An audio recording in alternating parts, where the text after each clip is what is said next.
A British man paid £500 to rescue a teenage bar girl. 3 years later, she paid 2 men to put 4 bullets in his chest. The telephone rang in Nottingham, England on a July morning in 2002. Margaret was inside her home while her partner Alan worked in the garden. She did not expect bad news. But the voice on the other end belonged to Mike, her son's best friend. Mike was calling from Manila in the Philippines. He did not say hello. He said Stephen was dead. Margaret heard the words but refused to accept them. She believed that if she did not say them out loud, they would not be true. She stood in her house and repeated to herself, "He cannot be dead, not Stephen." Her son was a gentleman. He was a father of 2 young children. He worked with computers and told bad jokes that made people laugh because of his smirk. He was not a man who made enemies. He was not a man who carried weapons or owed money to dangerous people. He was simply a British businessman who had moved to Hong Kong for a better salary and then fallen in love with a young woman from a remote Philippine island. But someone had entered his apartment while he slept. Someone had fired 4 shots. Someone had left him on the floor while the city of Manila continued its hot, restless night. Margaret did not cry for long. She packed a bag and booked the next flight to the Philippines. She told herself one thing. She would not return to England until she knew who killed her son. She did not know yet that the answer was waiting for her at the funeral parlor, sitting on a bench, dry-eyed, and asking strange questions about Mike. Stephen grew up as the only son in a house of women. He had 2 younger sisters in Nottingham, England. When Stephen was 14 years old, his father died in an accident. The family changed in an instant. The playful brother who told jokes disappeared. In his place stood a young man who wanted to protect his mother and his sisters. He took on responsibilities that no teenager should carry. He looked after everyone except himself. His mother, Margaret, watched this transformation with a heavy heart. She wanted Stephen to go out more. She wanted him to date and make friends like other young men. But Stephen stayed inside with his computer. That machine was his future. He was skilled, intelligent, and innocent. That last quality worried Margaret the most. Stephen did not see bad intentions in other people. He assumed everyone operated with the same honesty that he carried in his own chest. When he turned 21, a computer company offered him a job in Hong Kong. The salary would triple. Margaret encouraged him to take the opportunity. She believed he could do great things with his life. But she also worried that he had never really been on his own before. He had lived close to his mother for his entire life. He did not know how to recognize danger in a stranger's face. Hong Kong was safe. But Stephen started flying to a small city in the Philippines on his days off. Angeles City was only 2 hours away. Many professionals went there to unwind. Many young women were there too, looking for a way out of poverty. And Stephen, with his blonde hair and his kind eyes, found himself surrounded by pretty faces that smiled at him. Evelyn came from a different world entirely. She was born on a remote island in the Philippines that could only be reached by boat. There was no running water in her village, no electricity, no sanitation. Her family was poor. When her father became sick, Evelyn washed his clothes by hand and helped her mother make matches to sell on the mainland. She was a good girl, well-behaved, quiet inside the house. But she was also talkative. Even as a child, she told people what she wanted for her future. When adults asked what job she hoped to have, she did not say teacher or nurse or maid. She said she wanted to work in a bar so she could marry a foreigner. At 13 years old, Evelyn left home. Her mother cried, but the family had no money. Evelyn said she had to work. She traveled 2 days by boat and bus to Angeles City. The city was known for its nightlife. Girls from poor villages came here because the bars offered the best opportunity to earn money and send it home. Evelyn told her family later that she was embarrassed by the work. She said she had been forced into it. To survive the situation, she used drugs. The only escape from this life was to find a wealthy boyfriend, a foreigner, someone who would pay the bar owner for her freedom and take her away. Evelyn waited for that man. She did not know he would arrive from England with a gentle smile and a computer salary. Stephen met Evelyn inside one of those bars. He did not understand the full reality of the place. He saw a pretty young woman who seemed quiet and polite. He took her out for the night. Then he asked the bar owner how much it would cost to make sure Evelyn never had to return. The owner said £500. Stephen paid. He called his mother in Nottingham and told her he had rescued a girl from a bad situation. Margaret did not know what to say. She was disappointed, but she also understood that Stephen believed he was doing something good. He told her, if you can rescue just one girl from that life, that is what you do. Margaret met Evelyn for the first time in Hong Kong. Evelyn was 17 years old. Stephen was 27. The age difference troubled Margaret, but Evelyn was quiet, polite, and totally acceptable. Stephen arranged a surprise for the meeting. He bought Evelyn a white suit that cost £500. Evelyn looked beautiful. Margaret tried to keep an open mind. The wedding happened soon after. There was a delay during the ceremony because Evelyn could not read the vows. She had never been to school. Margaret asked Stephen if he knew what he was doing. She had heard stories about Western men marrying bar girls and then facing disaster. But Stephen was confident. He held the purse strings. He was the provider. He told his mother that Evelyn would never leave him because without him she would have nothing. The honeymoon was in Puerto Galera, a tropical island. Margaret and Alan were invited. They watched Stephen try to hold Evelyn's hand as they walked down the road. Evelyn pulled her shoulder away. It was a small thing, but a mother notices small things. The marriage produced 2 children. First Jessica, then Joshua.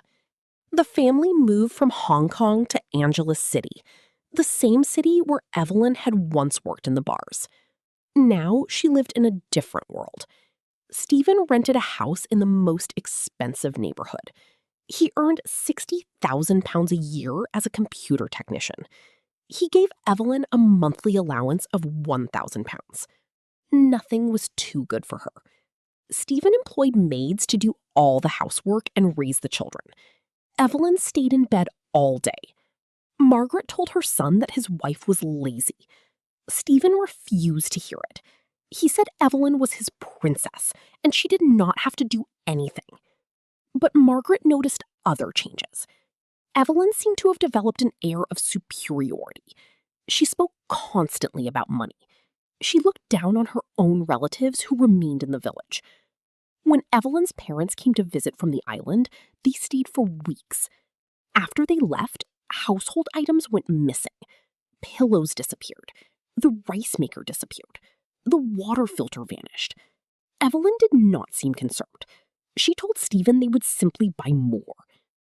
Stephen continued to send large amounts of money to Evelyn's village. He paid for a fishing boat. He paid for the only brick house in the entire village.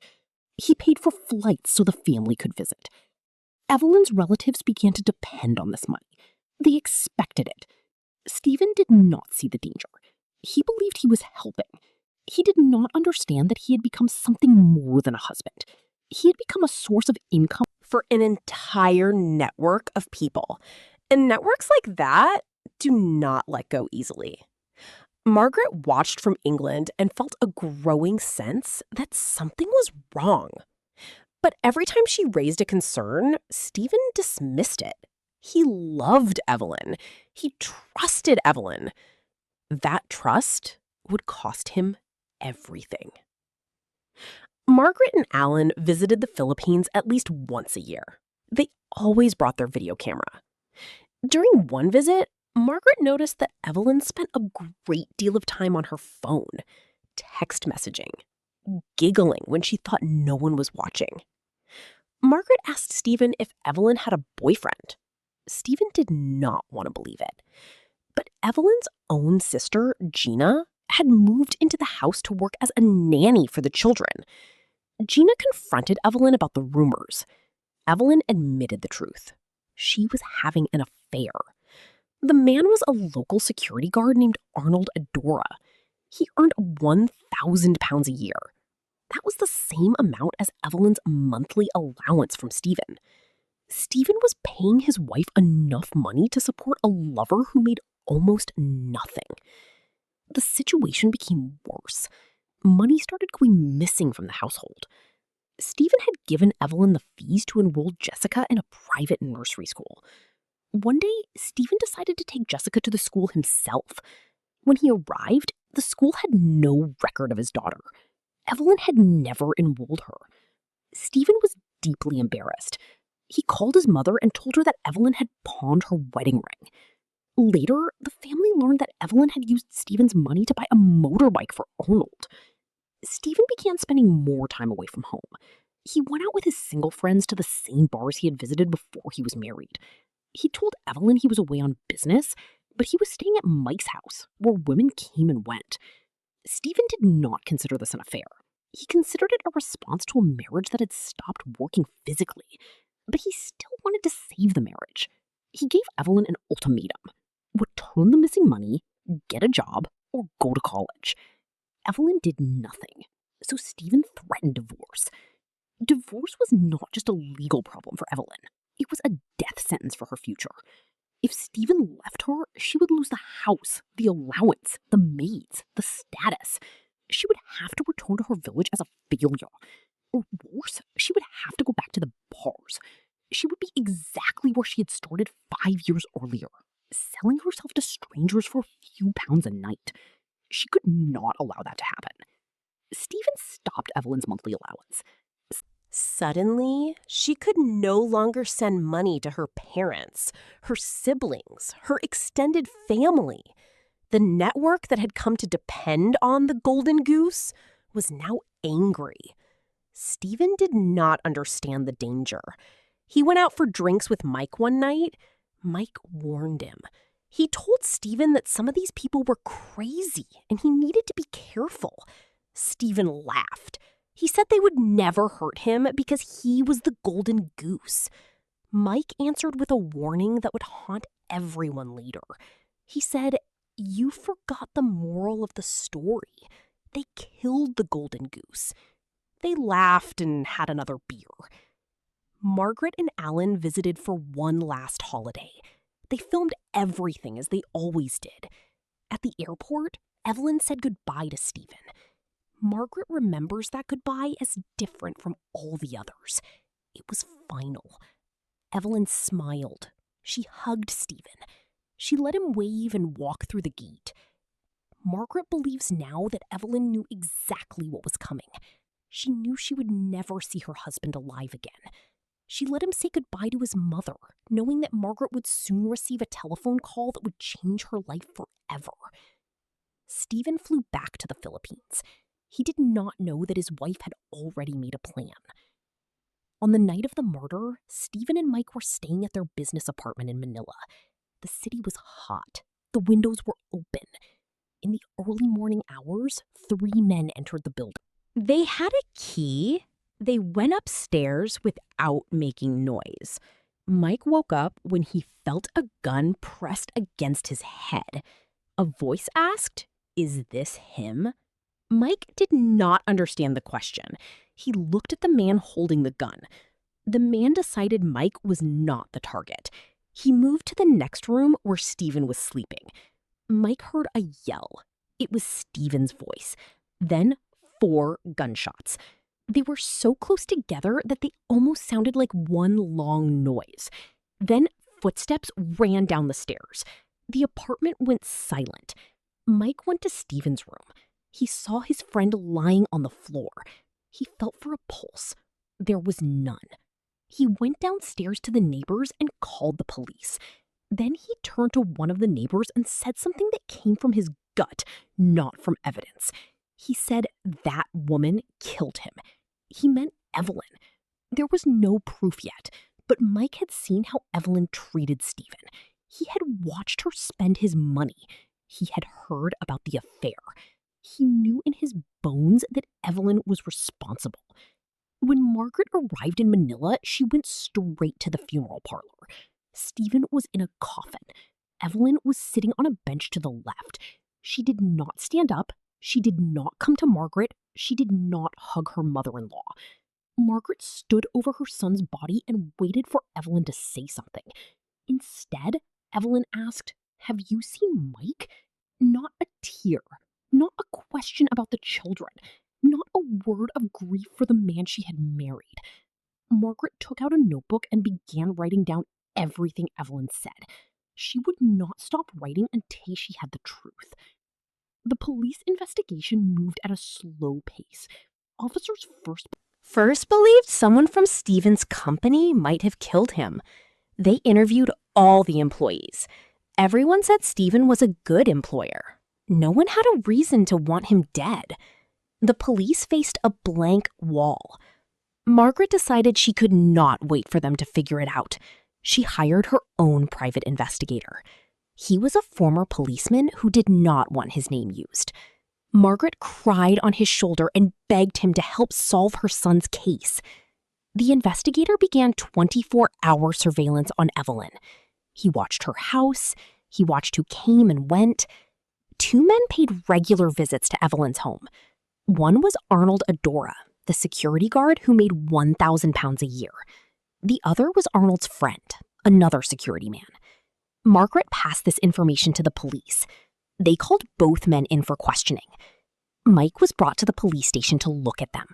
When Mike saw the 2 men, he recognized them immediately. He looked into their eyes and knew those were the same eyes that had held a gun on him. He was 100% certain. Both men were arrested. But Margaret's campaign was putting her and Alan in danger. Friends of the accused knew who Margaret was and where she was staying. She was warned to be careful. After 2 months in the Philippines, it was time to go home. But Margaret refused to leave without something of Stephen's. She wanted his children. She believed Evelyn was dangerous. Perpetua. 40 years. No parole. Margaret visited Evelyn one last time in jail. She stood behind the glass and read a letter. She said, "You took my son. Now I have yours. You are no longer a daughter of mine." Then she walked away.